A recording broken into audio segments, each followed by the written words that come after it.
Criminal justice reform takes center stage at the state capitol. Lawmakers on both sides of the aisle are fighting to change what many call a broken bail system. Governor Greg Abbott deemed it a priority issue before the legislative session began because of public safety.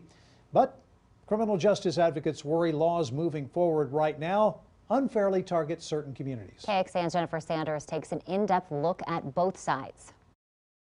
Lakita Garcia's work in criminal justice reform stems from her own journey in the system. One instance she recalls is when she was locked up for a shoplifting case. I found myself with a $30,000 bond because of my priors, and immediately my thoughts were, I'm going to prison again. But the single mom of three was adamant about her innocence, the truth coming out months later. I was able to get before the judge and ultimately found not guilty of the charge.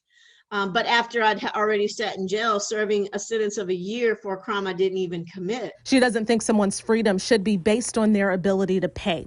Bail attorney Ken W. Good is seeing more people failing to appear in court and no accountability. We don't want any system to take advantage of the poor, but we don't want to set up a new system where the criminals are taking advantage of the criminal justice system. State lawmakers want to target those offenders through Senate Bill 21, which was heard Wednesday. It would include formally requiring judges to take into account criminal history before setting bail amounts. Whether the offense involved violence, including violence exhibited toward law enforcement officers, past failures to appear, and other important risk factors. We want to definitely protect the public, but we also want to address this huge issue of systemic disparities in the system. Bail reform advocates say the legislation targets the poor, people of color, and low-risk offenders. They are pushing for what they say is a comprehensive approach with House Bill 2077. It addresses both felony and misdemeanor charges, which we feel will greatly lower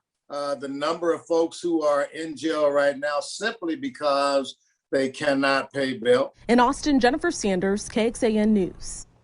At last check, House Bill 2077 was pending in committee. A coalition of justice and civil rights groups from across the state will head to the Capitol tomorrow to push for more changes in the current bail system.